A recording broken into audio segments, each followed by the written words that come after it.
오늘 읽었던 그 성경 구절의 요지를 한 단어로 이야기하면 그 좀 어렵게 표현하면 중생 이렇게도 표현할 수 있고 또 다르게 표현하면 거듭남 이렇게 표현할 수도 있습니다. 그래서 이거는 다시 난다는 이야기거든요. 그래서 단어는 그 단어인데 어쨌든 간에 그 오늘 이 말씀은 그 예수님께서 니고데모에게 하신 거란 말씀이에요.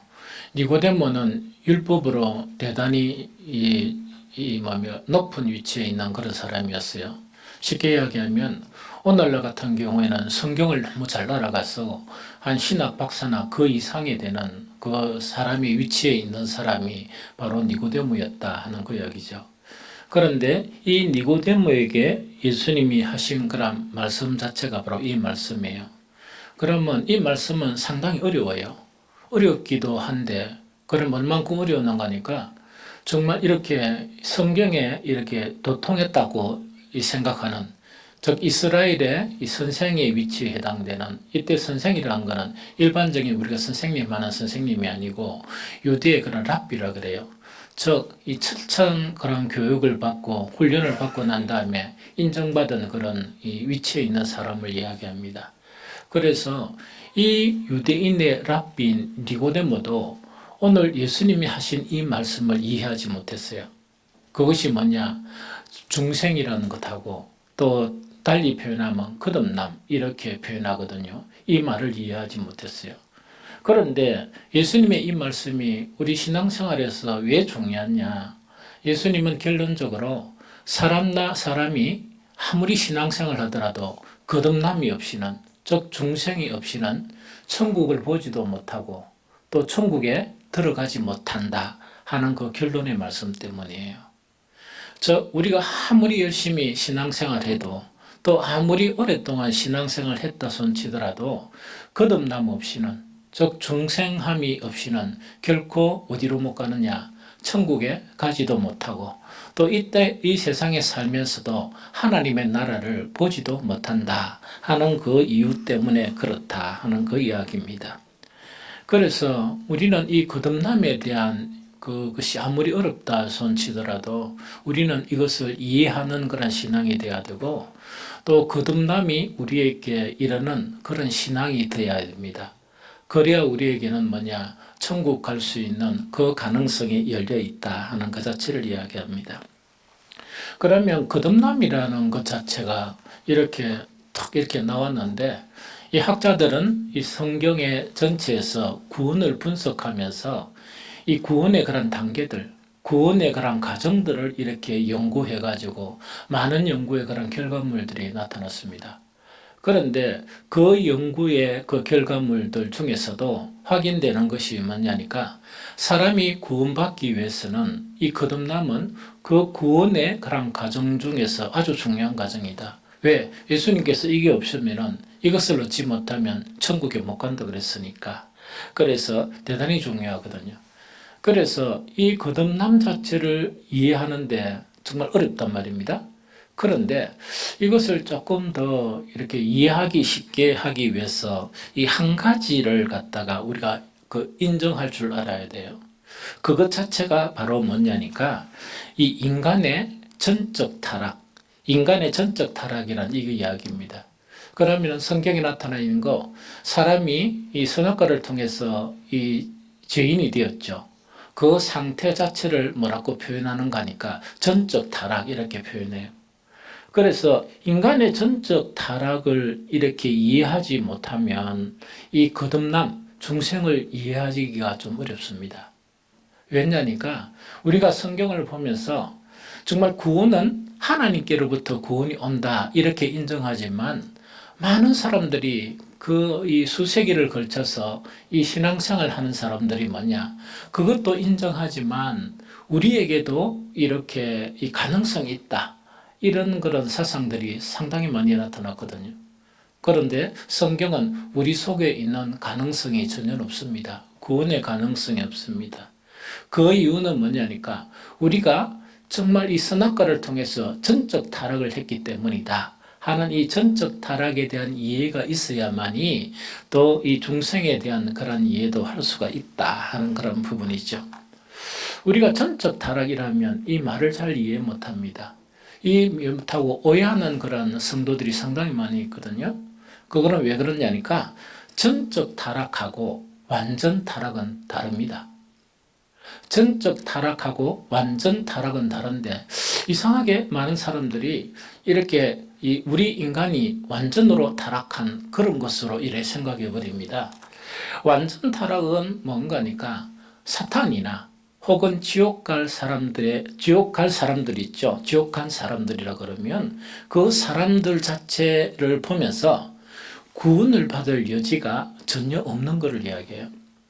즉 사탄이나 정말 이렇게 지옥 간 그런 사람들이 그 누구에 의해서도 구원받을 여지가 없는 사람을 완전 타락이라고 그럽니다. 그런데 전적 타락이라는 것은 그런 내용을 이야기하지 않고요. 우리가 그 죄를 짓고 타락을 했죠. 타락을 했다 그러면 전적 타락이라는 것은 우리 인간 안에 있는 모든 영역 있죠. 모든 영역 자체가 다 타락했다 하는 그것이 전적 타락이에요. 모든 영역이 다 타락을 했다 하는 이것이 전적 타락이고, 그런데 이 전적 타락은 구원의 가능성이 없는 것이 아니고 구원의 가능성이 남아있다 하는 그 이야기죠. 그래야 하나님의 구원의 역사가 시작되어서 구원받은 성도들이 생기죠. 그래서 우리는 뭐냐니까 전적 타락한 그런 사람이었다. 그런데 정말 하나님의 구원이 임해서 우리는 구원을 얻은 사람이다 하는 이것을 이해를 해야 됩니다. 그래서 완전 타락이라는 것은 뭔가니까 타락의 정도 보통 디글이 이렇게 이야기하죠. 타락의 정도인데 그 타락의 정도 자체가 너무나 깊어가지고 누가 손댈 수 없다는 이야기입니다. 사탄처럼. 이해되죠? 즉 이거는 바로 지옥에 갈 수밖에 없는 그런 상황이다 하는 이것 자체가 이게 완전 타락입니다. 그런데 전적 타락은 뭐냐? 범위, 익스텐트를 이야기해요. 그렇게 그 타락의 영역 있죠? 타락의 영역을 이야기합니다. 그래서 우리 인간이 죄로 타락했다는 것은 우리의 모든 영역 자체가 다 타락을 해버렸다 하는 그것을 이야기합니다. 그래서 이 차이가 그런 부분이다 하는 그 이야기죠. 인간의 타락을 이렇게 잘 인지하지 못하면, 성경적인 방법으로 인지하지 못하면 여러 가지 구원관이 생겨요. 여러 가지 구원관이 생기는데 거기에 이렇게 휩쓸려 버리면 참 이렇게 어렵게 됩니다. 상당히 어렵게 되거든요. 그런데 성경에 나타나 있는 것 자체가 두 가지가 계속 거론이 됩니다. 한 가지는 뭔가니까 구원이 율법의 행위로 가능하다 하는 요 사상입니다. 다시 이야기합니다. 구원이 율법의 행위로 가능하다 이런 논리인데, 이것의 논리의 대표적인 사람들이 유대인들이었습니다. 지금 유대교 있죠? 유대교가 그렇습니다. 그래서 이 구원이 율법의 행위로 가능하다 하는 이 논리 자체가 빠지게 되면 안 돼요. 그럼 이건 우리가 이렇게 생각하죠. 아이고 목사님 이거는 걱정 안 해도 된다입니까? 나는 유대인이 아닙니다. 이런 이야기죠. 저도 유대인이 아니고 여러분들도 유대인 아니에요. 그러나 이런 이론들을 받아들일 수 있어요. 오늘도 교회 보면 자기의 이론을 탁 가지고 이것이 되면 구원이 된다 이렇게 못 박는 사람이 있거든요. 천부당 만보당한 논리예요. 아주 위험한 그런 사상이거든요. 특히 머슴파 하는 거 있죠. 머슴 교리 이래가 막 이래 휩쓸리는 사람들이 있죠. 상당히 힘들어요. 그거는 부분에 지나지 않아요. 성경이 이야기하는 그 부분에 지나지 않는데 어떻게 부분 가지고 이래가 구원을 받을 수 있습니까? 구원은 완전한 구원이에요. 그래서 절대로 이런 사상에 들어가서는 안 됩니다. 그럼 이 문제는 뭐냐니까 계속 설명한 것처럼 유대인들은 원래 하나님의 선민이었어요. 하나님 선민이었거든요. 선민이다 보니까 하나님께서 모세를 통해서 무엇을 주셨는가? 하나님의 말씀을 주셨어요. 그거 말씀을 주셨거든요. 그걸 율법이라고 이렇게 표현을 해요. 그런데 유대인의 문제가 뭐냐니까 이 모든 말씀만이 하나님만이 나를 구원으로 이끄신다. 이렇게 신앙생활 해야 되거든요. 그런데 유대인들이 머리가 좀 좋다 그래요. 우리 대한민국 사람이 더 좋다고 하는데 그건 잘 모르겠습니다. 머리가 좀 좋다 보니까 어떻게 하는가 하니까 하나님의 율법을 연구를 하면서 뭐냐니까 예수님도 그렇게 말씀하셨어요. 유대인들의 문제, 인간의 교리로 만드는 거예요. 인간의 이론으로 탁 만드는 거예요. 그러면서 이 율법대로 살면 어렵게 된다. 이렇게 생각한 거예요.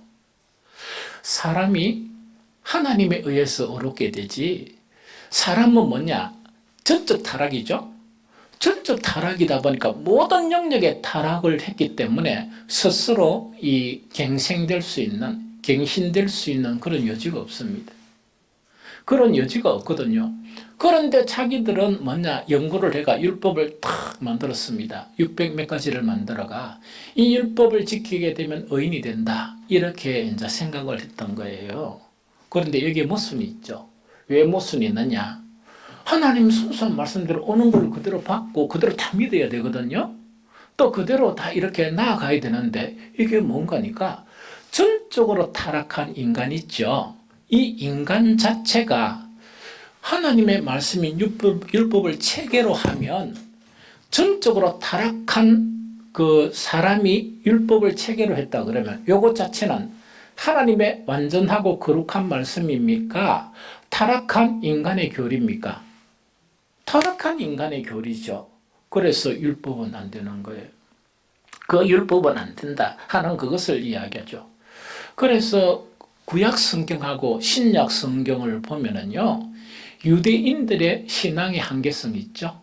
신앙의 한계성이란 건 자기들이 만든 율법을 다 가지고 그것을 지키면 의인이 된다. 의라는 거는 왜 중요한 거니까 천국에는 불의한 사람들이 아무도 없어요. 그러다 보니까 의인만 가는 곳이에요. 의인만 가는 곳이거든요.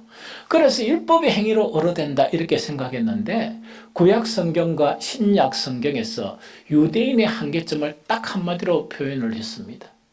그것이 곳곳에 있고 예수님도 그걸 확인해 주셨습니다. 그래서 다는 읽을 수 없고 한 가지만 딱 읽으면 호세아 6장 6절입니다. 같이 읽어봅니다. 시작.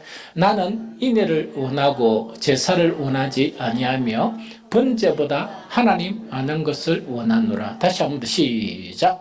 나는 인애를 원하고 제사를 원하지 아니하며 번제보다 하나님 아는 것을 원하노라. 그럼 유대인의 신앙의 모습을 딱 보니까 이 모습이에요. 어떤 모습인가 하니까 하나님 앞에 가서 제물을 바치고 하나님께 제사하고 하는 일은 거의 뭡니까? 억수로 열심히 했습니다.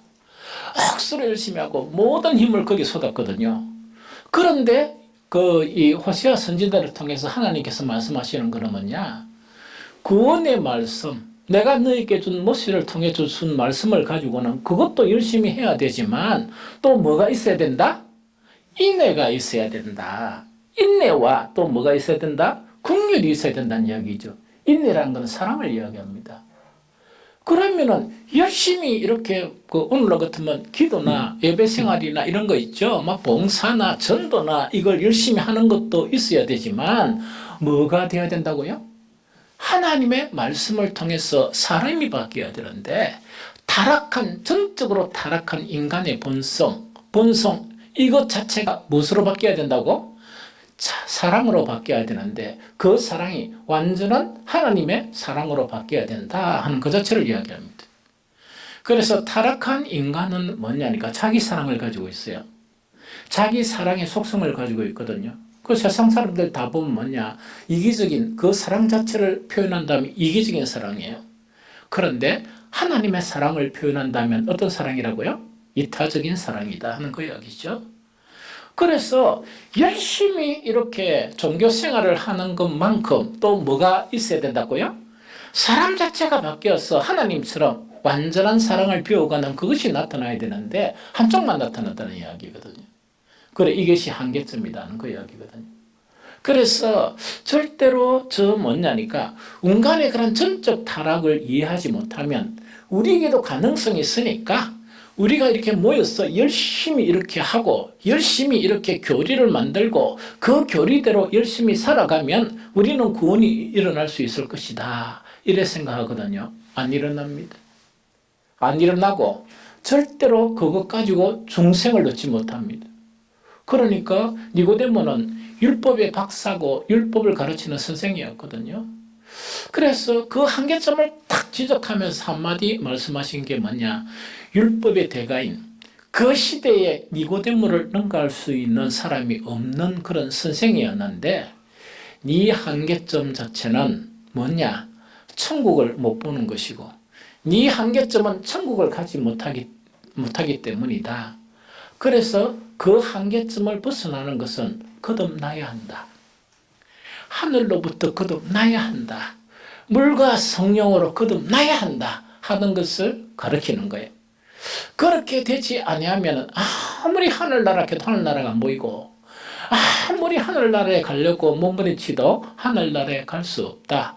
누구만이 구원을 이룰 수 있다? 하나님만이 구원을 이룰 수 있다는 그 이야기거든요. 그래서 중생이라는 것은 뭐냐? 우리가 노력한다고 되는 문제가 아니고 우리의 그런 저가 어떤 간에 결론적으로 누가 주시는 것이냐? 하나님이 주시는 거예요. 하나님이 주시는 그런 구원의 한 방편 자체가 바로 중생이다 하는 것을 이야기합니다.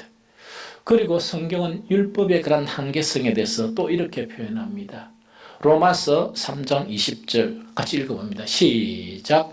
그러므로 율법의 행위로 그의 앞에 어렵다 하심을 얻을 육체가 없나니 율법으로는 죄를 깨달음이니라. 한 번 더 시작. 그러므로 율법의 행위로 그의 앞에서 어렵다 하심을 얻을 육체가 없나니 율법으로는 죄를 깨달음이다. 여기서 어렵다 하심을 얻는다 하는 것은 뭐냐니까 의인이 안 되면 하나님 편에서 의인이라고 인정을 안 하면은 천국 갈 수 있다 못 간다? 못 가는데 너희들이 만든 인간의 교리인 율법의 행위대로 절대로 뭔가니까 의인이 될 수가 없다. 하나님 편에서 어렵다고 인정함을 받을 수 없다는 그 이야기입니다. 심각하죠? 심각하죠? 그래서 우리가 성경을 보면서 신앙생활하면서 나는 엄청 열심히 했는데 니고데모처럼 돼버리면 이거는 참 바보예요. 왜냐니까 신앙의 궁극적인 것은 천국이에요. 신앙의 궁극적인 것은 구원인데 구원받지 못하는 신앙이다 이래버리면 얼마나 억울해요. 그래서 오늘 이 중생의 그런 이루는 대단히 중요하고 대단히 중요하다는 그 이야기죠. 두 번째 이제 또 어떤 형태가 나타나는가? 이런 형태도 나타나고 율법적인 이런 형태도 나타나고 두 번째 나타나는 형태가 뭔가니까 이걸 이야기해요. 그래, 뭐 타락한 거 다 인정합니다. 인정하는데 이 세상에 도덕이 있습니까? 없습니까? 도덕이 있죠? 그 도덕을 만든 사람은 하나님이십니까? 인간입니까? 아이고, 그럼 가능성이 있죠. 그러다 보니까 인간의 이성이 있죠? 인간의 이성 자체는 가능성이 있다 하는 그런 논리예요. 인간의 이 이성은 가능하다는 논리예요. 그럼 이거는 뭐냐니까 궁극적으로 의죠.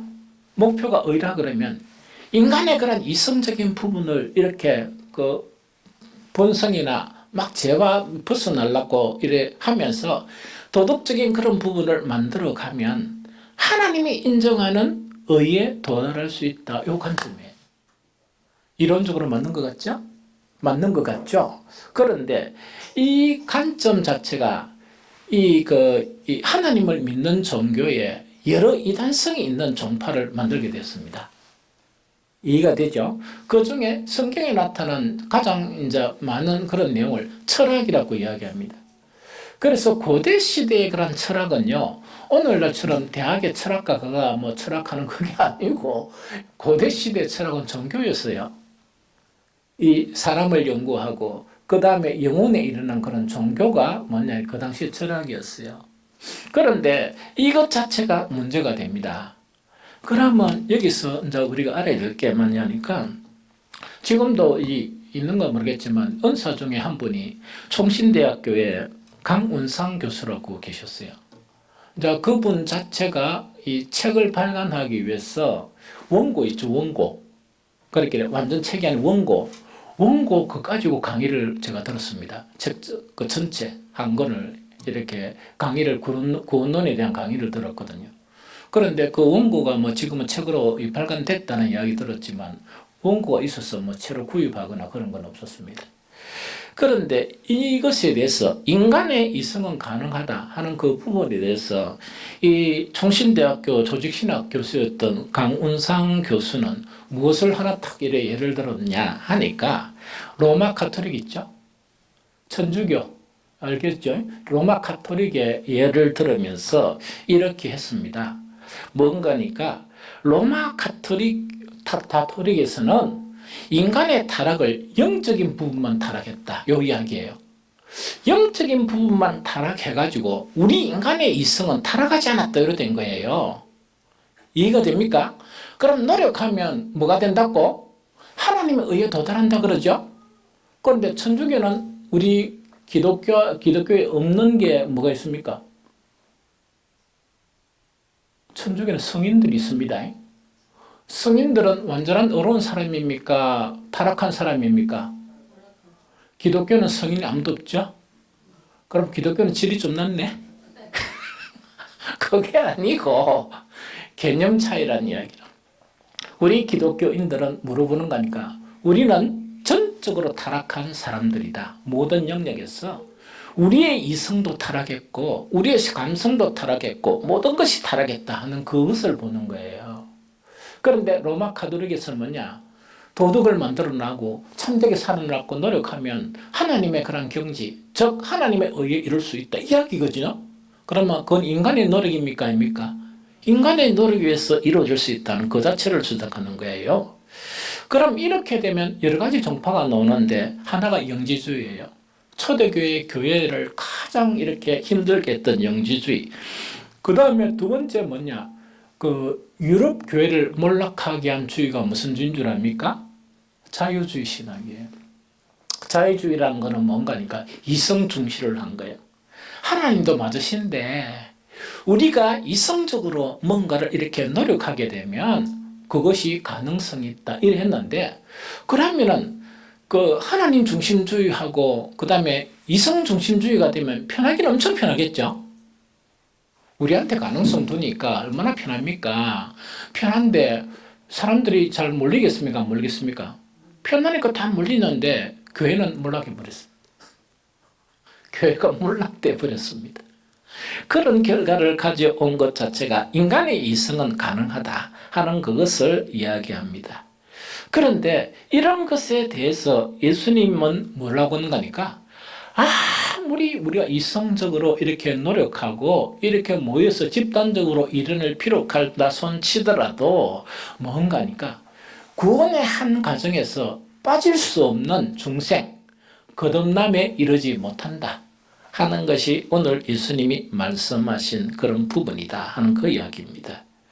그래서 중생도 얻지 못하고 너희들이 아무리 어떻게 지식을 가지고 한다 손치더라도 뭐냐? 진리의 지식에 이르지 못한다 하는 것 자체가 예수님께서 우리에게 본문을 통해서 가르쳐 주신 그런 부분이에요. 그래서 이것에 대한 성경의 결론은 우리가 찾아보면 있는가? 있지요. 로마서 3장 9절 후반절에서 12절입니다. 함께 읽어봅니다. 시작. 유대인이나 헬라인이나 다 제 아래에 있다고 우리가 이미 선언하였느니라. 기록된 바 의인은 없나니 하나도 없으며 깨닫는 자도 없고 하나님을 찾는 자도 없고 다 치우쳐 함께 무익하게 되고 선을 행하는 자는 없나니 하나도 없도다. 한 번 더 읽어봅시다. 참 좋죠. 시작. 유대인이나 헬라인이나 제 아래에 있다고 우리가 이미 선언하였느니라. 기록된 바 의인은 없나니 하나도 없으며 깨닫는 자도 없고 하나님을 찾는 자도 없고 다 치우쳐 함께 무익하게 되고 선을 행하는 자는 없나니 하나도 없도다 하는 그 이야기죠. 여기에 등장하는 인물이 하나는 유대인이죠. 유대인은 율법의 가능성이 있다. 율법의 행위로 가능성이 있다 하는 그 집단들이에요. 그 다음에 아까 이야기한 인간의 이성이 가능성이 있다는 거는 뭐냐? 유럽에 나타난 뭐라고요? 철학을 기반한 그런 종교들을 이야기합니다. 철학을 기반해가지고 이 복음 자체를 그렇게 변질시킨 이 종파들을 이야기합니다. 그래서 유대인이나 헬란이나 그러면 자기들은 율법을 가지고 막 이렇게 노력을 했으면 죄에서 벗어나야 되죠. 그 다음에 헬라인도 뭔가 그러니까 이승의 가능성이 있다고 생각해가 막 노력을 했으면 죄에서 벗어나야 됩니까? 안 벗어나야 됩니까? 벗어나야 되잖아요. 죄에서 벗어나야 천국까지. 하나님의 나라는 죄인은 아무도 없어요. 그래서 거기에 못 벗어나면은 어떻게 됩니까? 천국 갈 수 있습니까? 없습니까? 그럼 여러분들은 천국 갑니까? 아, 맞습니다. 여러분들은 천국 갑니다. 그 이유를 설명할게요. 이러다 보니까 뭐 사람 차별하나 이런 생각 들죠. 우리는 노력도 안 해봤는데 천국 간다고요? 뭐 이런 생각을 하죠. 천국 갑니다. 그래서 유대인이나 헬란이나 다 뭐 아래 있고 여전히 죄 가운데 있다는 이야기야. 의인이 돼야 되는데 여전히 죄 가운데 있다고 우리는 이미 선언했다. 기록된 바 의인은 없나니 하나도 없으며 깨닫는 자도 없고 하나님을 찾는 자도 없고 다 치우쳐 함께 모익하게 되고 선을 행하는 자는 없도다. 하나도 없도다. 이것이 성경의 결론이에요. 그러면 율법을 만드는 거나 우리 이성의 가능성이 있다는 그런 도덕적인 관점에서 노력한다 그래도 정말 구원을 얻을 완전한 의에 이를 수 있다 없다? 없다 하는 것이 성경의 결론이에요. 그래서 이런 거 하면 안 돼요. 이런 이 불필요한 거 하면 안 됩니다. 그런데 따라가면 절대로 안 됩니다. 그러면은 이제 중생을 알아야 되겠죠. 그 중생이라는 거는 거듭난다 하는 예수님 이 말씀을 중생이라고 표현하는데 이것이 뭐냐? 그러면 그 배경을 좀 설명할게요. 우리 사람의 상태 있죠. 중생이 필요한 사람의 상태. 그 다음에 또 중생했다 하는 그것을 성경은 딱 한 구절로 표현되고 있는데 그것이 에베소서 2장 1절이에요. 한번 봅니다. 요거 말고도 다른 표현도 있는데 아주 좋은 거예요. 시작. 그는 허물과 죄로 죽었던 너희를 살리셨도다. 누가요? 예수님. 그는 허물과 죄로 죽었던 너희를 살리셨도다 하는 그 이야기죠. 그럼 이게 뭔가니까 이 세상 사람들은 우리가 살아있다고 보지만 하나님 편에서는 어떤 사람이라? 죽은 사람이에요. 죽은 사람이고 이 세상 사람이나 우리들은 뭔가니까 다 살아있는 사람이지만 성경의 관점은 세상에 있는 사람들은 죽은 사람으로 보고 여기에 있는 저와 여러분들은 뭐로 본다고요? 산 사람으로 보는 거야. 그럼 이때 산 사람의 개념 자체는 뭐냐니까 중생, 새롭게 그 생명을 얻은 사람이기 때문에 살았다는 이야기야. 이해됩니까? 예수 그리스도께서 정말 우리를 살리신 정말 중생이 있죠. 예수님이 말씀하신 그 생명을 얻었기 때문에 그것이 이 눈으로는 표현이 안 되지만 그것이 세상의 사람들은 그 중생을 얻지 못했고 우리는 거듭남을 얻었기 때문에 우리는 산 사람이다. 우리는 이미 영원히 사는 사람이에요. 이해가 되죠? 그걸 이렇게 이제 설명해요. 그러면 이 배경을 이렇게 설명합니다. 그러면 여기서 죽었다는 개념은 뭐냐 하니까 우리 인간은요, 정말 이런 죄와 허물로 죽은 사람들이에요, 원래. 이해가 됩니까? 선악과를 먹으면 정녕 너희가 뭐 하리라? 정녕 죽으리라. 선악과를 먹게 되면 정녕 죽는다 하는 그 말씀대로 죽어버린 거야. 이해가 되죠? 그래서 죄와 허물로 죽었습니다. 그래서 죽음에서 살리는 한 방법이 뭐냐?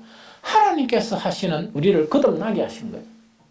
우리에게 중생, 또 거듭나게 하신 생명을 주신 거예요. 이해됩니까?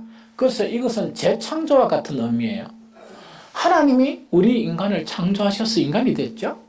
그러면은 이 죄와 허물로 죽었던 우리를 정말 이 산 사람이 되게 하려고 그러면 그게 뭐냐? 중생, 거듭나게 하는 그 과정을 통해서 우리를 살리신다는 그 이야기거든요. 그러면은 죄와 허물로 죽은 상태 있죠. 이 상태가 너무 복잡해요. 이 너무 복잡한데 죄와 허물로 죽은 상태를 살펴보면은 이 두 가지 의미가 내포되어 있습니다.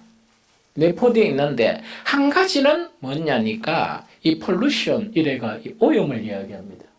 오염이 됐다. 우리 인간의 전 영역이 다 오염이 됐다. 죄로 오염이 됐다는 그 이야기죠.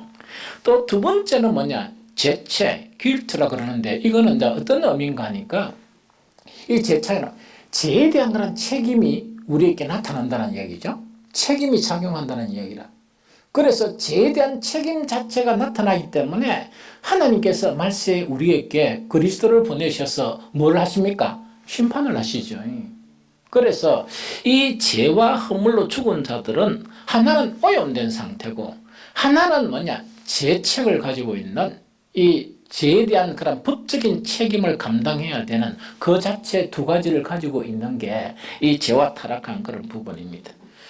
그래서 이제 죽음의 그런 본질이 바로 이런 상태인데 이게서 벗어나게 하는 일은 전적 타락한 인간의 그런 이론으로는 안 되고 이런 상태이기 때문에 인간 스스로는 구원할 수가 없고 인간 스스로는 의롭게 될 수 없다 보니까 누군가의 도움이 필요한데 그 누군가의 도움이 바로 어떤 그 누군가가 누구라고 말입니까? 하나님의 도움이 필요하고 예수님의 그런 도움이 필요하다 하는 이야기죠. 우리가 전적 타락한 우리 인간은요, 우리를 어렵게 만들 아무런 능력도 없습니다. 아무런 능력도 없다는 이야기죠. 그래서 누군가에 의해서 우리는 죄와 사망의 그런 근세에 있죠. 전적으로 타락한 죄와 사망의 근세에 탁 붙잡혀 있는 그것을 누군가가 탁 잘라줘야, 누군가가 그 문제를 해결해 줘야 우리는 비로소 영원히 살 수 있다 하는 그 자체를 이야기하고 그것을 구원이라 이야기합니다. 그럼 여기서 우리의 죄책이 있죠? 길트란 죄책의 문제는 무엇을 통해서 하나님은 해결해 주셨습니까? 죄에 대한 책임이라는 것은 우리가 지은 죄에 대해서는 반드시 책임을 져야 되거든요. 법적인 책임을 져야 된다는 이야기죠. 그럼 법적인 책임을 모두 다 져야 되고 저 밖에 있는 사람들은 그 책임이 아직까지 지고 되어 있습니다. 여러분들은 법적인 책임을 아직 가지고 있습니까? 벗어났습니까? 벗어났으면 뭐 때문에 벗어났다는 이유는 알아야지. 그렇죠. 예수 그리스도의 십자가를 통해서 그 죄의 책임으로 벗어났습니다. 그래서 우리는 예수 그리스도의 십자가를 믿기 때문에 그 죄의 책임으로부터 벗어난 자예요. 거기서 자유롭게 된 자다 하는 그 이야기죠. 이것이 너무나 큰 은혜입니까? 아닙니까? 너무나 큰 은혜죠. 이 한 가지를 보더라도. 두 번째가 이제 오염, 폴루션이라는 그런 오염은 뭔가니까 오염 상태는 그 책임은 벗어났지 우리 상태 자체가 오염된 상태입니까? 안 됩니까? 난 오염 안 됐습니다. 오염 안 됐다 그러면 증거가 뒤 많습니다. 화나면 성질 냅니까? 안 냅니까? 욕합니까? 안 합니까? 누가 차 운전하다가 뭐 좀 참으면 되는데 촥 얘가 어렵게 들어오면 입에서 이상한 말이 나옵니까? 나옵니까? 그러니까 세상 사람들은 적극적으로 그러니까 밖에 나서면 이상한 짓 안 하고 몽둥이 들고 이런 일 안 하지만 막 온갖 욕을 다 하죠. 그렇죠? 그 현재 뭐냐 오염된 상태니까 그래요. 오염된 상태니까. 그런데 내가 옛날에 그 제도에서 이렇게 우리 이제 그 옛날에 그 삼성중공업에 함이 있었다 그랬죠. 그때는 길이 억수로 안 좋았습니다. 그런데 그 감독관들이 뭔가니까 자꾸 그 내기를 하는 거야. 뭔데 나는 이렇게 몇 킬로 달리고 몇 킬로 달리고 왜 이래 나가요. 그런데 한 번은 뭐냐 점잖은 그런 젠틀한 분이 있었거든요. 더 가다 보면 운전을 천천히 하고 지키고 이래요. 뭐라 하니까 끝까지 가봐야 10분 상관이다. 잘못하면 죽는다. 그러니까 별로 시간 차이가 안 나는 거라. 그 다음에 뭐 1시간 차이라고 하더라도 1시간 일찍 가가지고 전도를 열심히 합니까? 기도를 열심히 합니까? 하는 일이 아무것도 아니거든요. 그래서 우리는 안전하게 이렇게 가는 게 좋다. 그 이야기를 들은 게 있거든요. 그래서 우리에게는 뭐냐니까 우리 속 자체가 전적으로 오염되어 있는 그런 상태라다 보니까 어떤 문제가 생긴다고? 이거는 뭔가니까 이거는 죄에 대한 책임은 면제가 되었습니다. 죄에 대한 책임은 면제가 되었지만은 뭐냐니까 계속 내가 원하지 않는 것이 돌발 상황에서 뭐가 나옵니까? 이게 나오고 행위로 나타나고 그래 되는 거예요. 좀 이해가 됩니까? 그러면 이 문제도 해결을 해야 되잖아요. 이 문제는 무엇을 통해서 해결하는가? 하나님께서 지금 상태로서는 아무리 도덕책을 가지고 설교를 해도, 지금 상태로는 하나님의 말씀 가지고 아무리 이야기해도 오염된 상태니까 그 말씀을 지킬 수 있다 없다? 안 되는 거야. 아무리 열애락 해도 뭡니까? 아멘 했는데 또 문 밖에 나가면 뭡니까? 또 안 되거든요. 그게 이제 오염된 상태야. 우리 속에 있는 오염된 상태거든요. 이것을 갖다가 해결하는 방편의 하나가 하나님께서 새 생명을 주신 거예요. 우리에게 거듭나게 하신 거야. 이해가 됩니까? 우리에게 재창조에 대한 생명을 주신 거예요. 이해가 됩니까? 그러면은 이것 자체가 탁 나타나니까 이거는 뭐냐니까 내가 노력해서 얻은 게 아니고 하나님이 주신 거야. 맞죠? 그러면 살아가면서 신앙생활 하면서 이것을 갖다가 내 안에서 확연을 하는 거야. 내가 중생을 한 사람이다 하는 게 확인이 돼야 돼요. 확인이 되거든요. 그런데 이 중생은 어떤 현상이 나타나는가? 옛날 내하고 지금 내가 바뀐 거야. 그래서 많은 그리스도인들이 뭐냐? 나는 옛날에는 안 됐는데 나는 요래 바뀌었다 이야기하는 사람 있죠? 그 사람들은 중생을 얻었기 때문에 이야기하는 거예요. 나는 옛날에 이랬는데 지금은 이랬네. 그럼 사무실 남자들은 이랍니다. 옛날에 있었으면 그거 내한테 죽었는데 지금 내 성질 다 죽었다 이야기죠. 이래가지고 자랑하는 사람은 있죠. 맞아요. 이제 옛날하고 내가 이렇게 구분되거든요. 그런데 이걸 갖다가 조금 체계적으로 구분을 하면 뭐냐니까 중생 거듭나게 되면 뭐가 어떤 생명이 들어오는 거니까 새로운 본성이 형성이 돼요. 우리 본성이 있다면 그것도 지금 가지고 있어요. 그것도 가지고 있는데 우리 안에 있는 새 생명은 새로운 본성 자체가 형성되는 거예요. 옛날의 본성하고 다른 그 본성 자체가 형성이 되고 새로운 원리가 형성이 되고 새로운 습관이 형성되는 거예요. 옛날에는 뭡니까? 요가 나고 뭐 이렇게 뭐 이 술을 마시면 살지를 못했는데 요새는 뭔가니까 만약에 기도 안 하고 그 다음에 말씀을 이렇게 게을리하면 살 수 없는 존재로 바뀐 거야. 그 새로운 습관이죠. 그것뿐만 아니고 새로운 성향이라는 거는 뭐냐? 옛날에는 세상이 너무나 좋았는데 지금은 싫고 그게 이제 싫고 옛날에는 지금은 새로운 그런 성향 새롭게 좋아하는 거 있죠. 그것이 형성된 거 이것이 우리 안에서 일어나게 되는 거예요. 이해가 됩니까?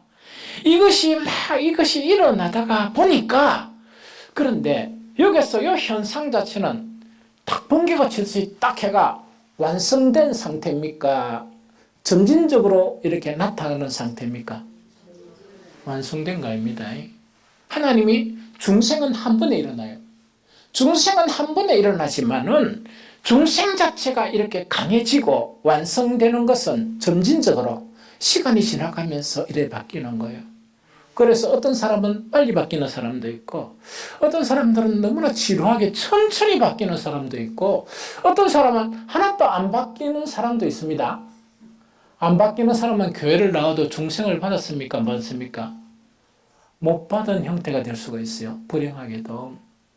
그런데 우리가 교회 밖에 나가세요. 이러면 됩니까? 안 됩니까? 왜 안 됩니까? 언제 일어날지 몰라. 하나님이 언제 그 중생을 일으킬지 모르니까 좀 있더라도 뭐라고요? 못 본 척, 못 들은 척 이렇게 참아야 돼.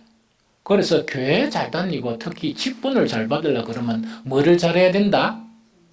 연기를 잘해야 돼. 기분 나빠도 안 나쁜 척 이런 거 있죠. 막 뭐가 있어도 뭐냐니까 그런데 연기를 잘해야 돼. 그런데 저 하는 일은 되게 잘못된 건데도 연기를 잘해가 뭐 해야 돼? 아 고생했네요. 아 좋네요. 음식도 또 보면은 딱 보니까 맛이 없는 거야. 이번 주일날 뭐 저건 왜였던 간에 뭐 권사님들이 기도를 안 했는지 맛있다고 없는 거야. 그런데 인상이 바뀌는 건 누구만 하면 돼? 목사만 하면 돼. 딱 그 인상을 보여줘야 조심하고 앞으로 밥을 잘하지. 나머지는 뭐라 해야 돼? 연기를 잘해야 돼요. 아, 이런 음식 처음 먹어봤어. 이런 거 있죠.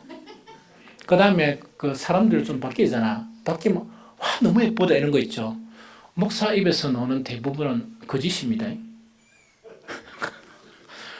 너무 예쁘다. 아들한테 내가 늘 이야기해줘. 뭐시 이렇게 예쁘노? 다 연기라. 무슨 말씀 알겠죠? 그래서 이런 것 자체가 바로 점진적으로 바뀐다 하는 이거 자체를 우리가 이해해야 됩니다. 점진적으로 바뀌는데 새로운 본성, 새로운 원리, 새로운 습관, 새로운 성향을 가진 그런 새 생명을 가지다 보니까 점진적으로 뭐냐? 내가 그렇게 끊기 힘든 제2의 결박 있죠? 이것이 끊어지는 거야. 왜? 본성이 바뀌고 원리가 바뀌고 습관이 바뀌고 성향이 바뀌다 보니까 끊으라 해도 안 끊어지는데 뭐냐? 싫어지는 거야. 싫어지니까 탁 버려버리는 거예요. 이거 좀 이해가 됩니까? 이것 자체가 나타난다 하는 그 자체를 이야기합니다. 그래서 성경에는 이런 변화가 일어나는데 어떤 변화나? 로마서 6장 17절 18절 읽어봅니다. 자, 시작. 하나님께 감사하리로다. 너희가 본래 저희의 종이더니 너희에게 전하여 준 바 교훈의 본을 마음으로 순종하여 죄로부터 해방되어 의에게 종이 되었느니라 하는 그 이야기죠. 이게 너무 안 되거든. 우리 이제 처음에 할 때 안 된단 말이야. 그러나 중생을 딱 얻고 이것이 점진적으로 우리 속에 그 생명이 살아나게 되면은 이런 식으로 바뀌어버리는 거라. 죄가 싫은 거야. 옛날에는 그렇게 끊기 힘들던 그게 싫어지는 거예요. 심지어는 뭐냐니까 이 의의 종로로 타는 그런 형태로 나타나게 된다 하는 그 이야기죠. 그리고 한 가지 더 보면 또 로마서 6장 22절도 읽어봅니다. 자, 시작. 그러나 이제는 너희가 죄로부터 해방되고 하나님께 종이 되어 거룩함에 이르는 열매를 맺으니 그 마지막은 영생이라. 너무 은혜스러운 말씀이죠. 이 중생을 얻어야 하나님께서 주시는 이 거듭남이 나에게 이렇게 이르러야 이런 현상이 점차적으로 나타난다 하는 그 자체를 이야기합니다. 그래서 우리가 얻은 그런 영원한 생명 자체의 길을 걷게 된다 하는 그 이야기거든요. 조금 더 예를 들어서 성경 말고 표현하면 이 이야기다, 그죠? 아까 뭐가요? 새로운 본성, 새로운 원리, 새로운 습관, 새로운 성향 자체가 내포된 새 생명을 얻죠? 이것이 이제 점진적으로 어떤 역할을 하느냐? 제일 첫 번째로 뭐냐니까 하나님을 사랑하는 것과 그의 자녀를 사랑하는 일이 가능해서요. 옛날에는 이게 혹시 불줄까 싶어가지고 예배를 열심히 왔잖아요. 이 이야기죠. 근데 그것까지 따지는 거야. 아니, 내가 뭐 몇 번 빠졌습니까? 1년에 52주 있는데 한 10번밖에 안 빠졌는데, 이런단 말이야. 그러고 가끔씩 내가 좀 심심할 때는 수요도 왔잖아요. 1년에 한 5번 정도 어디도 왔다? 수요 말고 새벽 기도도 왔잖아요. 이래 된다, 그죠? 근데 그걸 가지고 내세운단 말이야. 그런데 뭐가 되는 거니까? 이렇게 새로운 그런 원리나 또 새로운 그런 관점이나 새로운 습관이나 새로운 성향을 가진 그 생명이 딱 자라게 되면 세상 사람들은 국민이 여김으로 사랑하게 되고 옛날엔 진짜 친했는데 불쌍한 마음으로 사랑하게 되고 이거는 만나기 싫은데 그래도 내가 복음이나 전할까 싶어서 만나주는 거예요. 그런데 그게 또 바뀌어가 하나님을 사랑하는 것 자체가 막 점점 강해지는 거야. 하나님을 사랑하니까 옛날에 성도 사랑하라 하니까 그게 율법이 돼가지고 너무 힘들었던 거야. 그런데 그게 가능한 거예요. 그것이 뭐냐? 새롭게 된 그런 생명. 이것이 자라니까 가능한 거예요. 두 번째 뭐냐니까 우리가 주님을 위해서 이렇게 충성하는 거 있죠. 충성하는 것도 두 가지로 나타나. 초신자들은 안 하다가 하다 보니 그게 되게 자랑스러워. 아이고, 내가 이렇게 좀 해가 교회 일을 좀 했다. 이런 거 있죠. 나 이것도 좀 도왔다, 저것도 도왔다 이야기입니다. 전 인생을 통해서 그래도 하나님의 은혜는 못 갚습니다. 왜냐하면 천국을 주셨고 우리에게 영생을 주셨으니까. 그래서 주님을 위해서 산다는 것이 되게 힘들었습니다. 그러니까 세상이 바쁘고요. 내가 일이 얼마나 많습니까? 이걸 주장을 하거든요. 그런데 새 생명을 얻다 보니까 이 생명 자체가 뭐냐니까 주를 위해서 이렇게 사는 것이 힘들지 않고 오히려 내 삶의 목적이 되는 거예요. 내 삶의 목적이 되고 주를 위해서 이렇게 사는 것이 즐거움이 되는 거예요. 이렇게 바뀌는 거예요. 좀 이해가 됩니까? 이해가 되죠? 그래서 이런 형태로 바뀌는 거예요. 우리가 금요일 날 국수 전도를 이래 하거든요. 앞으로 뭐 또 하긴 하지만은 일꾼이 부족한 건 마찬가지거든. 그런데 정말 이렇게 보면 몸도 좀 불편하시고 내가 보니까 건강도 안 좋으신데 뭐라도 하려고 이래 참여하는 분들이 계세요. 그래서 내가 속으로 너무 감동을 받아. 가만히 보면 좀 쉬어야 되고 가만히 보면 그런데 뭔가를 좀 하려고 하는 거야. 그래 하려고 하다 보니까 좀 바쁘면 목사도 서빙을 가끔씩 합니다. 왜냐니까 혹시 그거 들고 하다가 자빠질까 싶어가지고 그래도 내가 좀 더 젊으니까 남나 싶어가지고 해가지고 서빙도 하다가 또 막 이래 들어갔다가 또 준비도 하고 막 이렇게 하거든요. 이것이 바로 뭔가니까 그것이 나에게는 삶의 목적이 되어지고 그것이 나에게 행복이 되어지고 나에게 즐거움이 되어지는 거야. 그거는 우리 인간의 의지로서는 안 돼요. 중생한 생명이 그것을 가능한 거야. 이해됩니까? 그 신기한 현상이 벌어지는 거야. 뿐만 아니고 뭐냐니까 하나님 말씀 그러면은 말씀 읽어라, 말씀대로 살아라 하면 힘듭니까? 안 힘듭니까? 힘들죠? 아이고, 막 성경 한번 읽어보려고 밤에 읽어보니까 이 성경은 바로 뭐와 같다? 수면제와 같아서 그냥 잠을 오게 하죠. 그럼 좀 가만히 있으면 되는데 잠 안 온다 그러면 성경 읽어라 이랍니다. 그렇게 부끄러운 이야기라. 무슨 말이죠?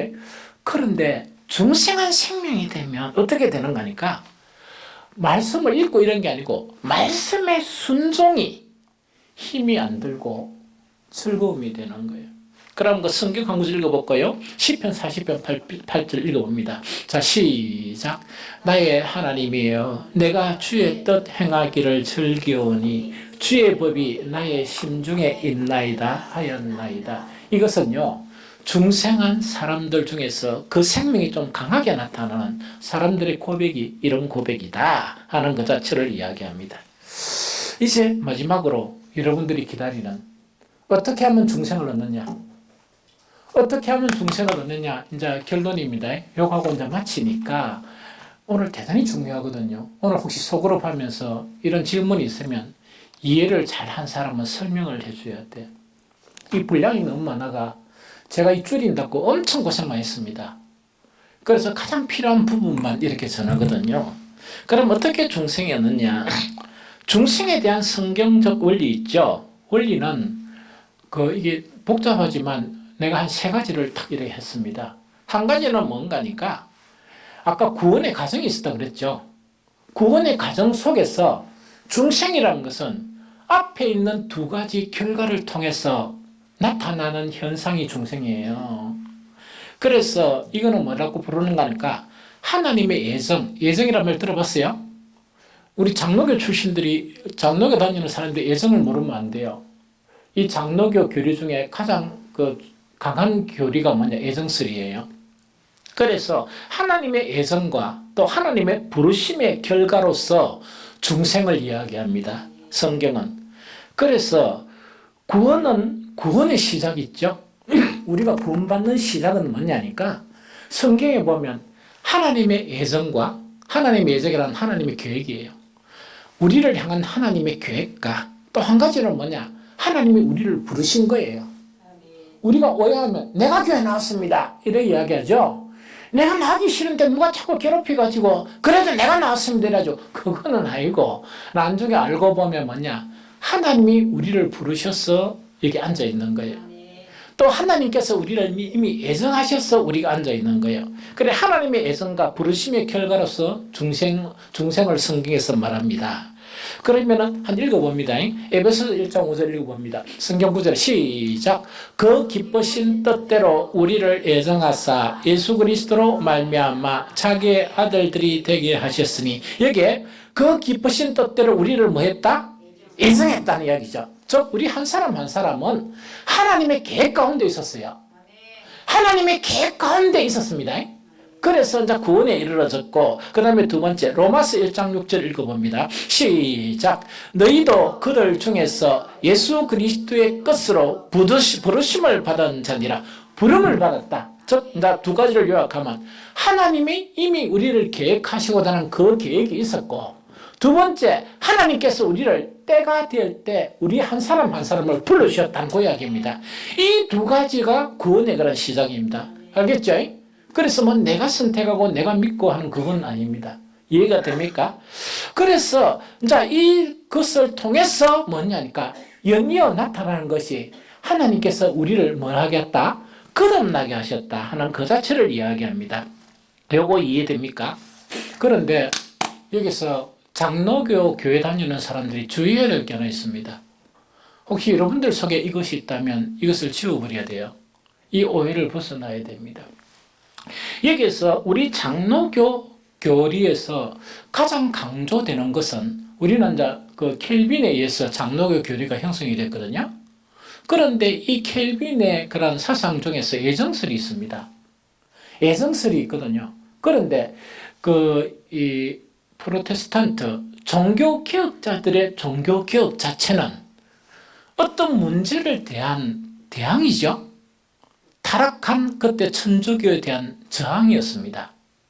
그러다 보니까 그것에서 저항이 가서 벗어나서 개신교를 만들다 보니까 지금의, 만약에 그분들이 지금의 학자더라 그러면 그런 이론보다 더 깊은 이론을 가지고 있었을 거예요. 그걸 이해해야 됩니다. 그런데 칼빈의 교리 중에서 애정설이라는 것은 뭐냐? 정가 다 하니까 천주교회가 죄를 사해주는 권세가 있고, 그 천주교 신부들은 뭐냐? 뭐라 하나? 죄 고백하는 걸 뭐라 하죠? 저걸 떡 하면은 뭐냐니까, 니는 3일 동안 일을 해라. 네 죄가 사여졌느니라. 이런단 말이야.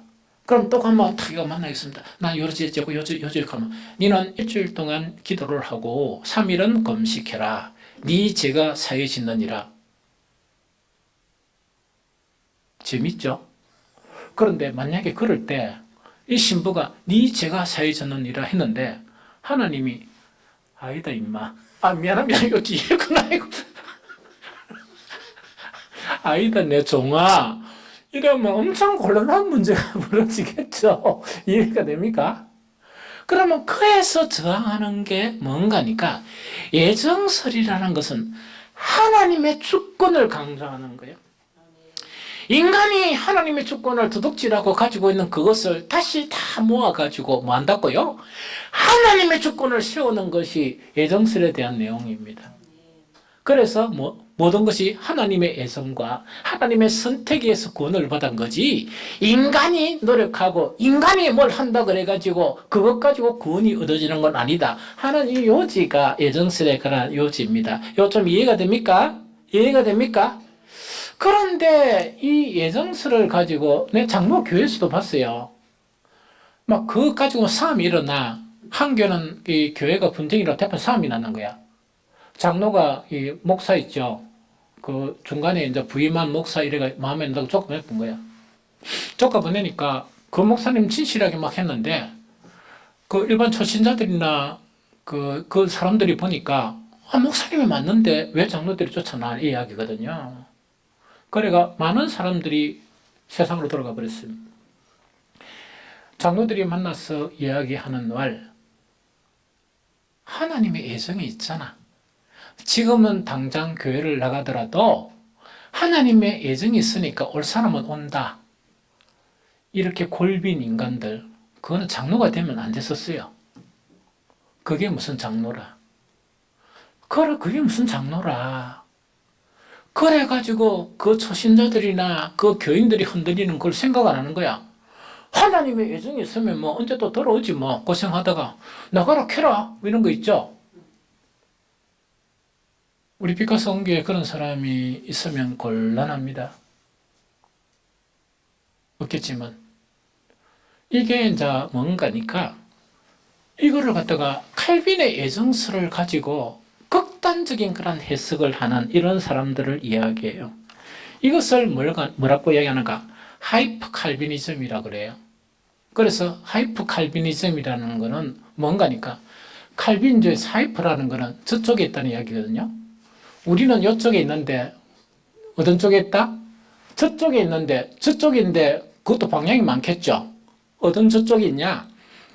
이거는 극단적인 칼비니즘이다 이렇게 이야기합니다. 그래서 하이퍼 칼비니즘 이렇게 부르거든요.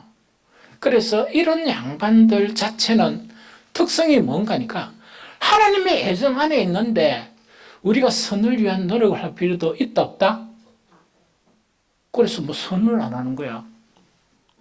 하나님의 애정 가운데 있으니까 우리가 복음을 뭐 이렇게 열심히 전할 필요도 있다 없다? 없다. 이 이야기라. 그 사람들은 이게 좀 화가 나서 얘기하는데 골이 빈 사람들이에요. 무슨 말이겠습니까? 장로교 출신들이 이런 관점을 가진 사람들이 너무 많아. 그래서 뭐냐니까 예배는 경건하게 드리는데 또 유대인들처럼 해요. 밖에 나가 악을 행하는 것은 지가 제일 1등해.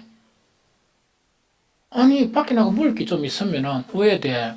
우리는 하나님의 자녀니까 아이고 많이 드시오 많이 드시오 해가 요거 되죠. 하나 먼저 막 물러가는 거예요. 무슨 말인지 알겠습니까? 그 다음에 밖에 나가 어떤 해합일 떡 있어가 주차 공간이 좀 부족하다면 빨리 가 내가 먼저 슉 이렇게 본다 그죠?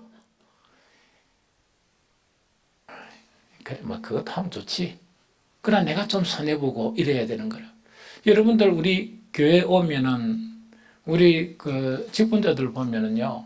물론 지금 일하는 사람들은 어쩔 수가 없어. 장로님들 이래 보면은 차가 없어요.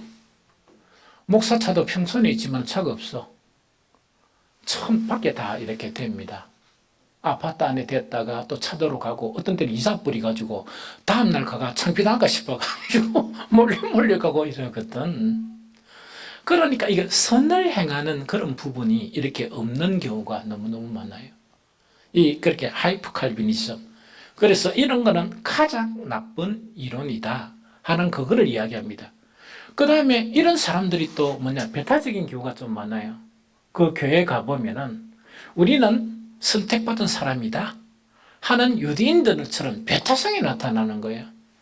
그런데 하나님은 그 배타성이 있습니까 없습니까? 없습니다. 디모데전서 2장 4절 읽어봅니다. 2장 4절 시작. 하나님은 모든 사람이 구원을 받으며 진리를 아는데 이르기를 원하시느니라. 이거 알겠죠? 그래서 이게 중요하고 그 다음에 이제 두 번째가 뭐냐? 중생은 그리스도의 그런 부활, 중생의 근거는 예수님의 부활이다. 이것이 성경에 나타나 있거든요. 자, 읽어봅니다. 베드로전서 1장 3절 시작. 우리 주 예수 그리스도의 아버지 하나님을 찬송하리로다. 그 많으신 국열대로 예수 그리스도를 죽은 자 가운데서 부활하게 하심으로 말미암아 우리를 거듭나게 하사 산소망이 있게 하시며 그 죽은 자 가운데서 예수 그리스도를 부활하게 하심으로 말미암아 뭐가 됐다고요? 그것이 원인이 되는데 이건 아주 중요한 근거예요. 우리를 뭐 하겠다? 거듭나게 하셔 산소망이 있게 하셨다는 이야기입니다. 그래서 성도의 그런 거듭남의 근거는 그리스도의 부활하고 연관되어 있습니다. 이거는 뭐냐니까 예수 그리스도께서 부활을 통해서 정말 뭐냐니까 무엇을 이루셨느냐? 예수님께서 부활을 통해서 우리에게 보내주시는 그런 성령을 우리에게 보내주시죠. 그래서 우리의 그런 주님이 되십니다. 그런데 우리에게 보내주신 그런 이 성령께서 우리를 뭐 하게 하십니까?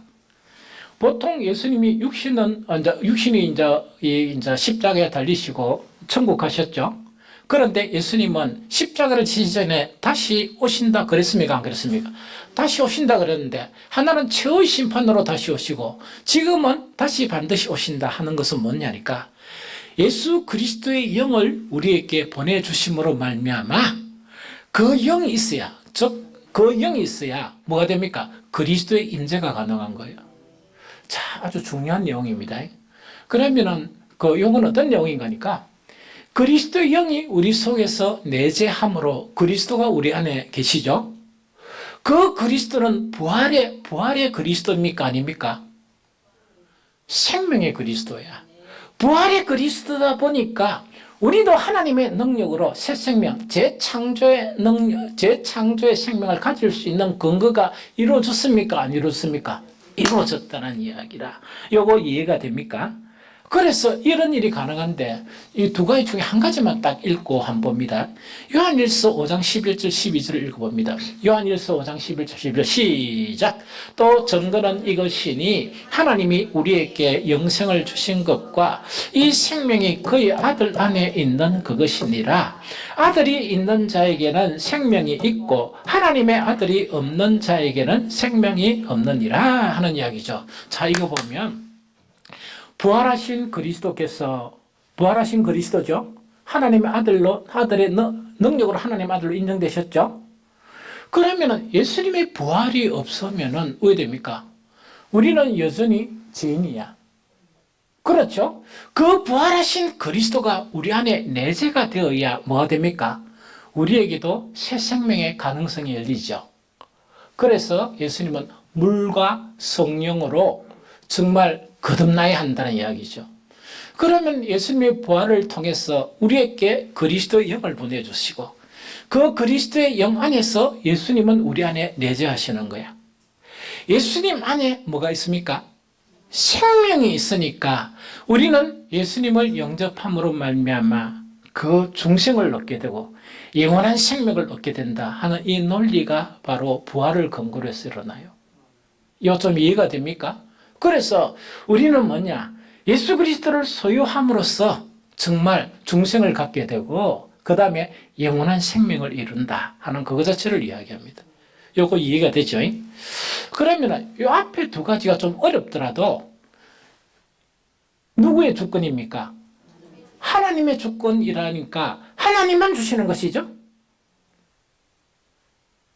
아이고, 그거는 맞잖아요. 여러분들이 살릴 수 있습니까? 그러면 하나님만 주시다 보니까 우리도 어떤 위험성이 내포되어 있습니까? 하이퍼 켈비니즘을 가질 수 있어요. 이거는 뭐냐니까 우리는 할 일이 없다. 하나님이 주시는 거니까 하나님 주셔야 되지 우리는 할 일이 있다 없다? 이렇게 결론을 내려버리면 우리도 하이퍼 켈비니즘, 즉 뭔가 이렇게 성경에도 벗어나고 이 우리 장로교 교리 있죠. 여기도 완전히 벗어나는 사람이 돼요. 물론 중생은 하나님만이 하시는 거야. 그러면은 우리 사람은 할 일이 없으니까 나는 내 멋대로 이렇게 살고 뭐 이러면 되겠다 하는 그런 생각까지만 잘못된 생각이에요.